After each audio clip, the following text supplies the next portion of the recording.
Hey everyone, and welcome back to the channel. Today, we're diving deep into one of the most common coins you're likely to find in your pocket change right now, the Jefferson nickel, specifically, the 1983 Jefferson nickel. Now, I can already hear some of you thinking, 1983? That's practically modern. It can't be worth anything. And for the most part, you'd be right. But the story of the 1983 nickel is a fascinating lesson in modern minting, and it holds a couple of secrets that might just have you running to your coin jars. So, grab your coin jars and your magnifying glasses, because we're going to explore the history, the varieties, and the real-world circulate value of the 1983 Jefferson nickel. First, let's set the stage. The year is 1983. Michael Jackson's Thriller is dominating the airwaves, Return of the Jedi is in theaters, and the personal computer is starting to find its way into homes. At the United States Mint, it was business as usual, but with a twist. The Mint was producing billions of coins annually to meet demand.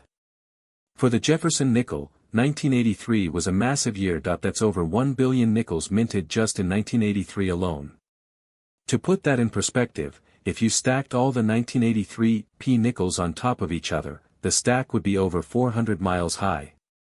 So, right off the bat, we're dealing with an exceptionally common coin.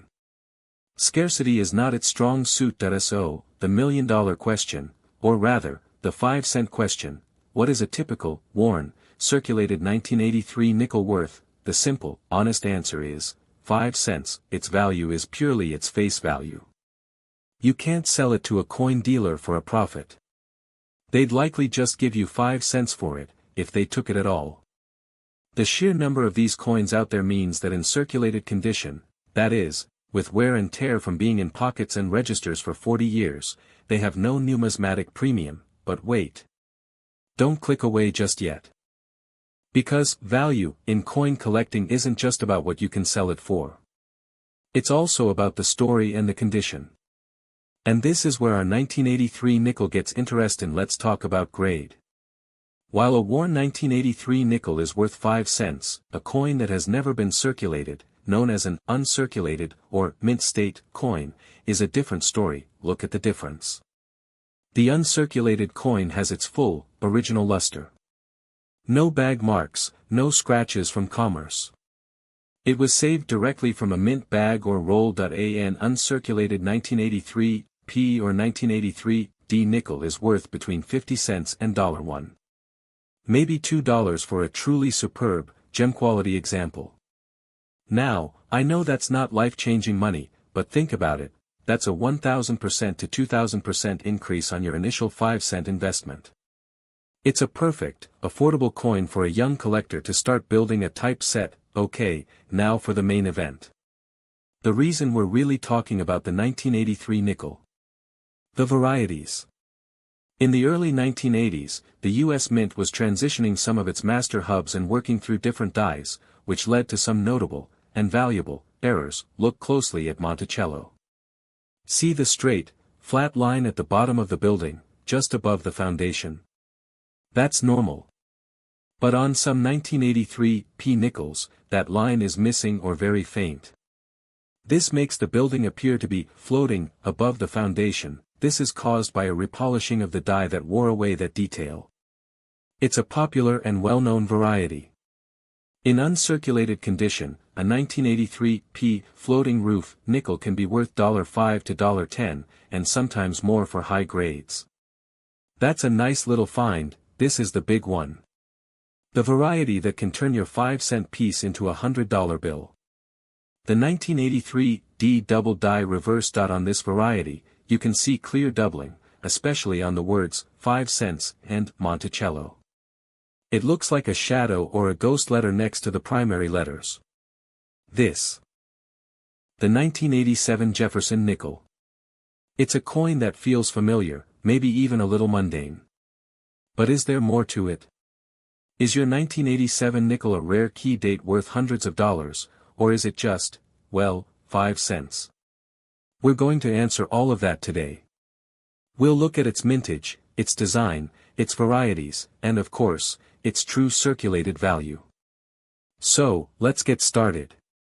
To understand the 1987 nickel, we need a little context. The Jefferson nickel design, created by Felix Schlag, first debuted in 1938. By 1987, it had been in circulation for nearly 50 years. This was the era of big hair, synth-pop, and massive coin production. The U.S. Mint was churning out coins at a phenomenal rate to meet the demands of a growing economy. There was no thought of saving these for the future, they were meant to be used, spent, and circulated.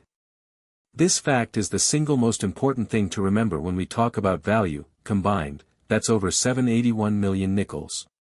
To put that in perspective, that's enough to give every single person in the United States in 1987 more than 3 nickels each. This was not a low mintage year by any stretch of the imagination. The 1987 nickel features the classic pre-2005 design. On the obverse, we have the left-facing profile of President Thomas Jefferson, with the motto, "In God We Trust," along the right edge and the word, "Liberty," on the left, with the date 1987 at the bottom. Flip it over, and you have the iconic depiction of Monticello, Jefferson's famous Virginia estate. E pluribus unum is arched above the building, and Monticello is below it. At the very bottom, you'll find 5 cents. And of course, if it's from the Denver Mint, the D Mint mark is to the right of the building. This design is a piece of American numismatic history, but the 1987 version is from the very end of this classic era. It's a workhorse design, and for most of these coins, they were just that, workhorses. If your 1987 P or 1987 D nickel is worn, has scratches, has los few thousand adventures, then it is a circulating coin worth its face value. It's a common date, from a high mintage year, and there are hundreds of millions just like it still out there. This is your pocket change. Worn, but details are clear. Value, 5 to 10 cents. Seriously, don't expect to sell these for a profit. The premium is negligible. These coins never entered circulation. They have no wear, but they might have bag marks from contact with other coins at the mint. A typical 1987 nickel in a mint set falls into this category. This is where things get interesting. To achieve this grade, a coin must be virtually flawless for its era. For a business strike coin from 1987, which was stored in bags and handled roughly, finding one in MS-67 condition is very difficult. Now, you might be thinking, MS-67, that sounds complicated. And you'd be right. Grading is a professional skill. For a coin like this, it's only worth getting professionally graded by NGC or PCGS if you are virtually certain it is of that quality. Otherwise, the grading fee will be more than the coin is worth. So, the regular 1987 nickel isn't a retirement plan. But what if yours isn't regular? The real potential for value in modern coins often lies in mint errors. The most famous is the 1987 double die obverse. This occurs when the die used to strike the coin is misaligned during the hubbing process, resulting in a doubling of the design elements. On the 1987 DDO, look for clear doubling on the date, "In God We Trust," and especially on the word, "Liberty." A genuine, graded example of this can be worth $100 to $300 depending on the grade. This is where the mint mark is punched into the die more than once, and the impressions are slightly misaligned. There are a few known 1987 DRPM varieties. They are more niche but can add a $10 to $50 premium for a collector seeking that specific variety. A quick word of caution. What most people find is machine doubling or strike doubling. This is a flat, shelf-like doubling caused by machine chatter during the strike. It has no extra value. True double dies have a distinct, rounded, and separated secondary image. We'll do a full video on telling the difference soon, so make sure you're subscribed. So, let's deliver the final verdict on the 1987 Jefferson nickel. For 99.9% of you, the 1987 nickel you find in your change is worth 5 cents. It's a common, modern coin. However, it represents a specific, frozen moment in American history, the last decade of the classic Jefferson nickel design. If you find one in truly brilliant, uncirculated condition, sure, throw it in a 2x2 flip or an album. It's a great, Inexpensive coin to have in a type set. If you're putting together a date and mint mark collection of Jefferson nickels, you'll need one, and they are very affordable to acquire in nice condition. If you find one with what you believe is a genuine error, definitely set it aside and do your research, but hoarding rolls of circulated 1987 nickels hoping they'll skyrocket in value? That's not a sound strategy. Their value is in their history and their role in our everyday lives, not in their metal content or rarity. The 1987 nickel teaches us a key lesson in coin collecting: not every old coin is valuable. Scarcity is king.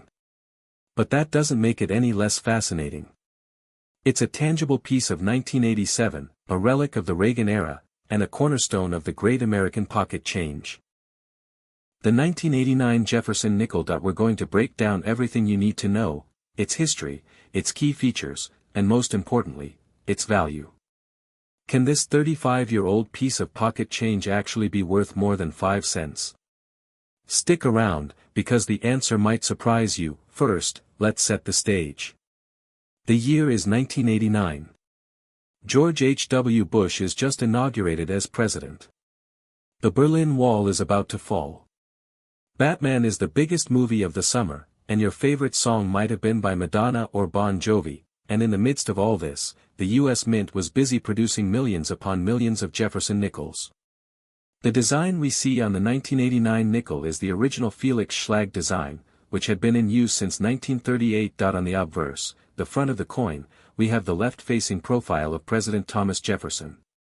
To the left, you'll see the word Liberty, and the date, 1989, is to the right. And here's a key detail for later: the mint mark, if it has one, is located on the reverse, to the right of Monticello. On the reverse, we have a detailed depiction of Jefferson's famous Virginia estate, Monticello. Across the top, it says, E pluribus unum, and at the bottom, 5 cents. United States of America, arches over the building. This classic design would actually be replaced just a few years later in 2004 with the Westward Journey series. So the 1989 nickel is one of the last years of this long-running, classic American design. Now, let's get into the numbers. Because when it comes to coin value, mintage is king. How many of these were made? Whoa. Look at those numbers. The P&D mints produced over 1 billion nickels each. To put that in perspective, if you stacked all the 1989 P nickels on top of each other, the stack would be over 140 miles high. This massive mintage is the single most important factor when we talk about value. These coins were made for circulation, to be spent, saved in jars, and lost in sofa cushions. They are, by definition, extremely common. Now, you'll notice the S mint mark.